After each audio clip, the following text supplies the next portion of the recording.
Love Serye TV. Paano ang sugat ng puso? Tunghayan na po natin ng ika-11 bahagi. Huwag magpapagabi ha. Bili ni mama sa akin matapos kong kunin yung diary, tsaka dali-daling pumasok sa kotse nila Rex. Pupuntahan namin yung school kung saan nagtatrabaho yung mama ni Alex. Hindi na kami pumasok.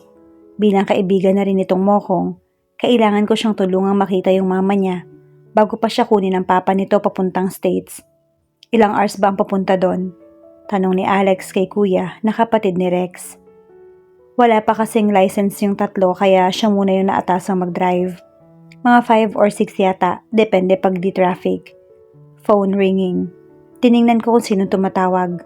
Nega calling. Han, asan ka na ba? Agad na napalingon yung tatlong subiri nung nakalimutan kong i-mute yung phone kagabi. Nakakahiya. Hoy, hindi ako papasok. Mahina akong sabi dito. Ha? Miss na kita. Napapikit na lang ako sa kalandian ni Francis. Bukas ko na ipapaliwanag. Sagot ko dito tsaka inend yung phone. Tiningnan ko yung kasama ko sa loob. Si kuya na busy sa pagdadrive. Si Alex na parang may iniisip. Itong si Rex na katabi ko, nakangiti habang nakatuon yung atensyon sa phone. At si Max naman, nakangiting tumingin sa akin kaya umiwas na ako. One new message from Chin. Ba't hindi ka pumasok? Parang tanga tong si Pogi kakaisip sa'yo. Ay, napangiti na lang ako nung mabasa yung text ng babaeng to. To Chin, pupuntahan namin yung mama ni Alex. Huwag mong sabihin kay Francis. Hayaan mo na ako mag-explain. Mukha yatang may in love ngayon. Rinig kong wika ni Max. Oo nga kilala mo pre. Sagot naman ni Rex. I hate you, Han. Hays, ba't ba ganito yung mag-text? Explain ko nga kasi sa'yo, huwag kang magalit. Ang tamis naman nun. Agad na wika ni Rex nang maabutan ko siyang nagbabasa ng text. Hoy, ba't mo binasa? Inis kong wika dito na ngayon tawang-tawa na. Si Francis ba yun? Natatawa nitong tanong. Ba't naman nasali si Francis? Wika ako pabalik. Tiningnan ko muna yung katabi kong tsismoso, baka makisali na naman sa text ng iba. I really miss you. Hindi ko alam pero nakaramdam ako ng lungkot. Kung pwede ko lang sabihin para hindi siya nahihirapan ng ganito. Me too. Tinago ko na lang yung phone, baka ayaw tumigil ng negang yon. Ewan ko ba, siguro nasanay na rin ako sa kanya. Mukhang namiss ko na rin yata siya. Agad akong nagising nung naramdaman ang init sa noo ko. Nilingon ko yung paligid. Nakahinto pa rin ang kotse habang may namumuong traffic sa unahan. Tiningnan ko yung mga kasama ko sa loob. Tulog yung tatlong subiri maliban kay kuya, na busy pa rin ang atensyon sa daan. Phone ringing. Uy Kay, gising ka na pala. Kanina pa nagriring yung phone mo. Biglang wika ni kuya sa gawin namin. Sige po. Sagot ko dito. Tiningnan ko yung phone at nalaglag na lang yung pangako. 52 missed calls, 40 messages. Ang dami naman ata. Call lag. Hays, ba't puro kay Francis to? Yung negang yun talaga. Sa messages naman, may ilan lang mula kay Steve at Chin pero halos karamihan kay Francis. Hindi ko na binasa, tatawagan ko na lang siya. Calling nega. Kay, agad na bungad niya sa akin. Nakatulog ako. Ano ba yung tinatawag-tawag mo? I really miss you, Han. Hays, eto na naman siya. Sinabi mo na sa akin yan, baka naman hindi ka pumasok ha? Tanong ko sa kabila. Pumasok ako. Nabibisit lang ako sa dalawang yon. San ka ba kasi? Ipapaliwanag ko nga bukas. Ang kulit. Irita kong sagot. Paulit-ulit lang. Ayun na lang. Bukas nga, ano ba yan? Han, ang landi talaga ng negang to. Hays, ano? Inis kong sabi. Huwag kang mainis sa akin. Ako na nga yung nagtatampo. Oo na, sorry na. I miss you. Sige na, I miss you. Oo na nga, ang kulit. Sagot nga kasi. Ang landi mo po. Kay. Agad kong inilayo yung phone sa tenga. Sige na, e-end ko na ha. Bukas na lang. Paalam ko tsaka inend yung call. Ilang sandali pa'y naramdaman ko ang pag-andar ng kotse. Saan na ba kami? Ba't nga ba ako nagtatanong? Di pa naman ako nakakapunta dito. Oh, si Patrick na naman siguro to. From Chin. Uy Kay, ginayuma mo ba yung si Pogi? Ang kulit Sabing wala akong alam. Sabihin mo nga yun, naiimbierno na ako. Napailing na lang ako sa nabasa. Pagpasensyahan mo na yon. Ngayong araw lang. Basta wag mo lang sabihin ha. Baka kung anong gawin nun. To Chin. Oo na, Han. STK. Sus kayo ha. Meron kayo hindi sinasabi sa akin. Sige na, ingat na lang kayo dyan. Tinago ko na lang yung phone nung huminto na naman yung kotse. Mukhang lunch break pa nila. Magla-lunch na lang din tayo. Wika ni kuya tsaka lumabas. Pansin kong gising na din pala yung tatlo. Mukha lang tulog. Paglabas namin papasok sa isang resto, bigla agad naming pinagtitinginan. Di kaya naghagwapuhan lang sila sa mga kasama ko. Okay, alam ko na. Hindi pala kami nagbihis kaya siguro sila nagtataka kung ba't may mga kakaibang uniforme ng estudyante dito. From Nega. Nakakapanibagong mag-lunch pag wala ka. Napailing na lang ako sa naging text nito. Ano yan? Kanin? Hindi mo kaya mag-lunch pag wala yon? Nakangiti kong sagot. Agad na lang may naglapag ng pagkain sa harap ko. Doon na lang napansing nagsimulang kumain yung apat. Kakain na nga lang din. Hayes, eto na naman siya. Huwag kang ang ganyan, Kay. Seryoso na yung tao. Ba't ba kasi di mo ko sinama? Excited pa naman ako makita ka kanina. I really miss you na. Napairap na lang ako sa naging sagot nito. Tiningnan ko yung mga kasama kong nakatingin din pala sa akin pero umiwas din. Huwag ka na muna mag-text. Nasa resto na kami. Tinago ko na lang ulit yung phone bago pa ako maiwan ng apat na subiri. Ilang sandali pa ay umalis din kami agad at dumiretso sa mismong school kung saan nagtuturo yung mama ni Alex. Ano bro, tara na? Panlakas loob na aya ni Rex kay Alex nung makarating na kami. Kinakabahan yata ako pre. Nag-aalin lang ang sagot nito pero lumabas lang din naman sa kinalaunan. Pagpasok pa lang namin nandyan na naman yung mapanghusgang mata ng karamihan. Ba't ba kasi hindi namin naisipang magbihis? Sa bagay wala naman kaming extra. Dumiretso kami agad sa may faculty room pero sila kuya at Max lang yung nakipag-usap. Pansin ko rin yung pananahimik ni Alex. Hindi ako sanay na ganito siya pero kailangan lang talagang suportahan. Kasi siguro pag kami yung nasa lagay niya, yung tipong hindi mo alam kung saan siya lulugar. Ang hirap nun. Buti nga maswerte ako kay la mama. Kasi hindi ko kaya pag walang magulang na gumagabay sa akin. Ba't kaya ako nag-iisip ng ganon? Mananahimik na nga lang. Malayuan palang tanaw namin na ang kakaibang ngiti ni Alex kasamang isang magandang middle-aged na babae. Tama nga talaga ako bro.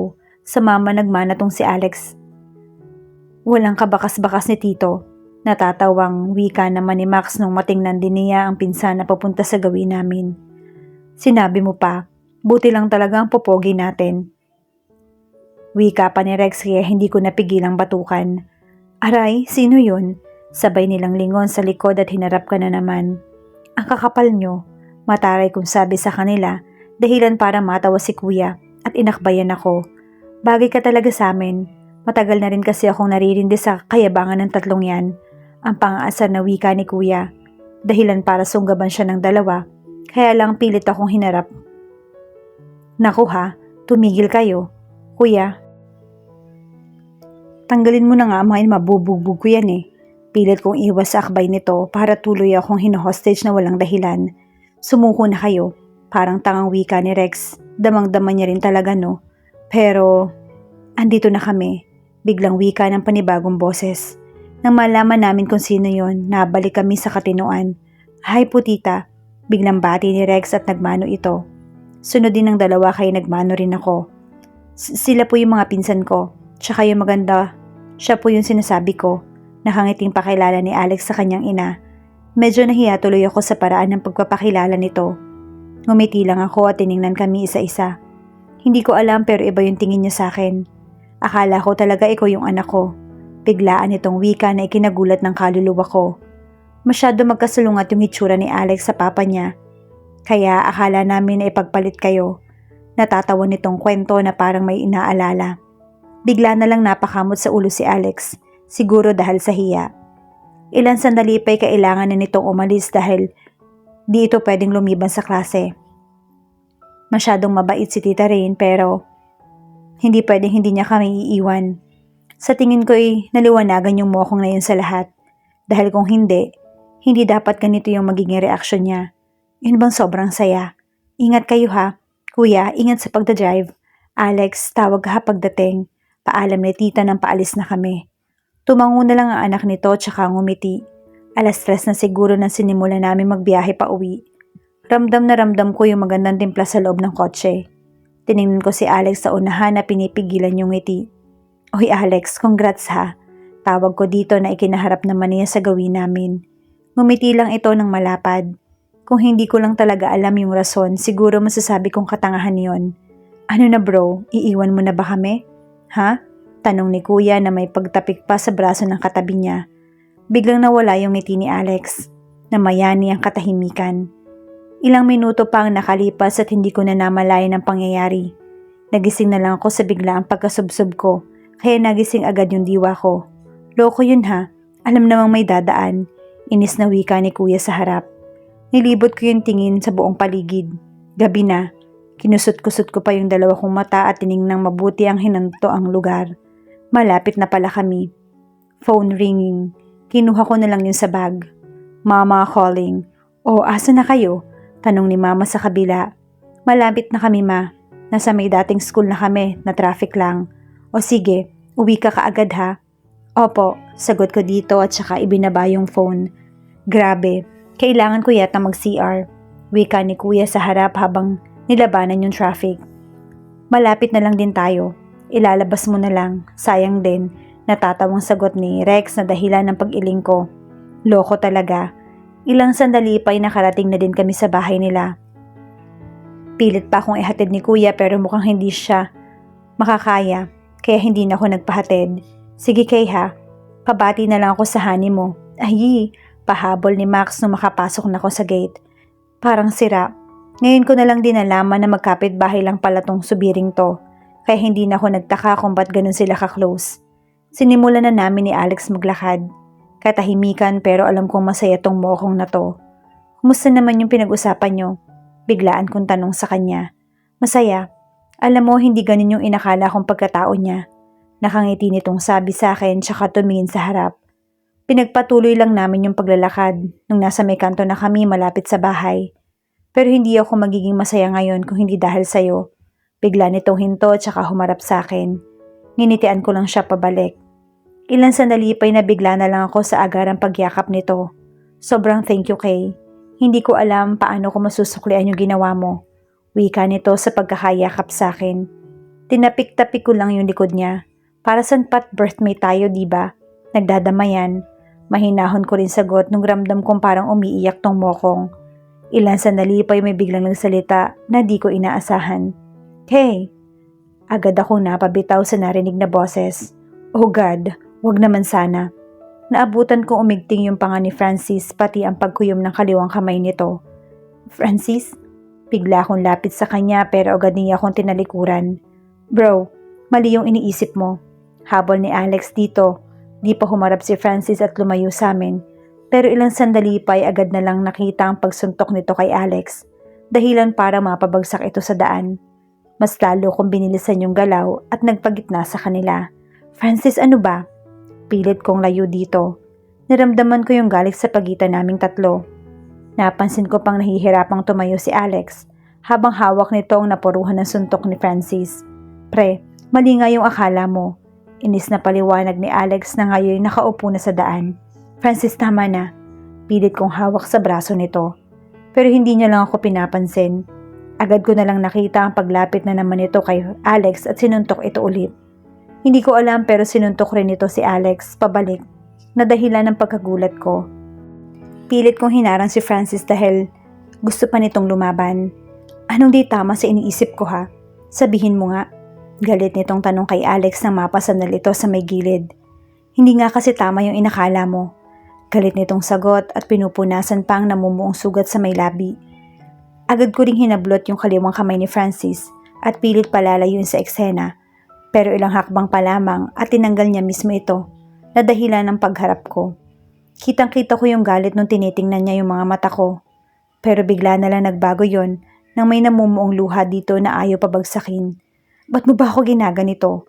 Madiin itong tanong, dahilan para hindi ko mapigilan bumagsak yung mga luha ko. Francis, hindi naman paulit-ulit na lang Kay. Pinaglalaroan mo lang yata ako.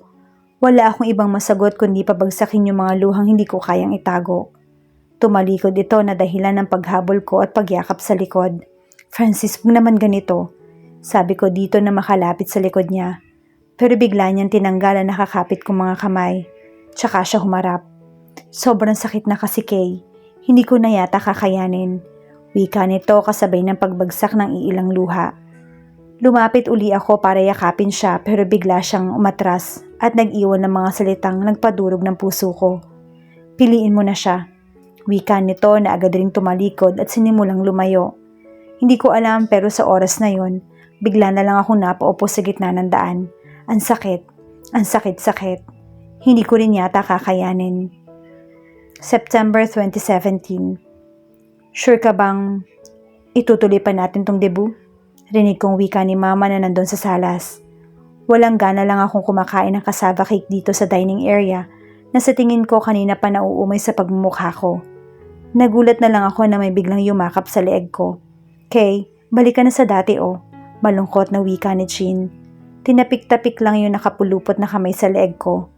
Bigla na lang kumuha si Chin ng upuan na nakatago sa mesa at tumingin sa akin ng diretsyo. Hanggang kailan ka ba magiging ganyan? Kay, dibo mo na, kaya bukas. Baka hindi mo rin alam. Wika nito sa akin na hindi ko naman napagtuunan ng pansin. Ilang sandali pa'y naramdaman ko na lamang yung pagbatok niya sa noo ko. Aray, ano ba? Inis kong sabi. Para akong hangin nagsasalita dito. Ano ba Kay? Galit niyang sagot sa akin. Ano ba kasing problema mo? Ulit niyang tanong. Wala ka na doon. Sagot ko tsaka nilapag yung platito sa kusina. Wala akong gana makipagbiruan ngayon. Akit na sana ako ng kwarto na may humila na naman sa akin. Chin? Alex? Gulat kong tanong sa kanya. Tsaka tinanggal yung pagkakahawak nito sa kamay ko. Hindi ka pa talaga okay. Tara na, may pupuntahan tayo. Agad niyang hila sa akin na pilit kong nilalabanan. Ayoko nga. Huwag nang makulit. Wala akong laban sa sumunod na plano nito.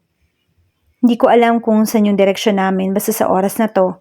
Nandito kami sa loob ng jeep at nag-aantay pa ng mas maraming pasahero. Han, gutom na kasi ako. Rinig kong wika ng babae na kaharap lang namin ngayon. Konting antay na lang Han, makakaabot din tayo, okay? Huwag na magtatampo.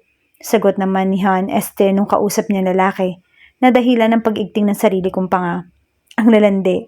Agad ko na lang naramdaman yung paggulo ni Alex ng buhok ko at ngiti-ngiti pa. Nakain ito? Ano ba? Inis kong tanong at iniwas yung kamay nito. Alam mo Kay, gusto ko rin sana ng honey eh. Bulong nito sa akin na ikinagulat ko. Kaya lang, may iba na pala siyang honey.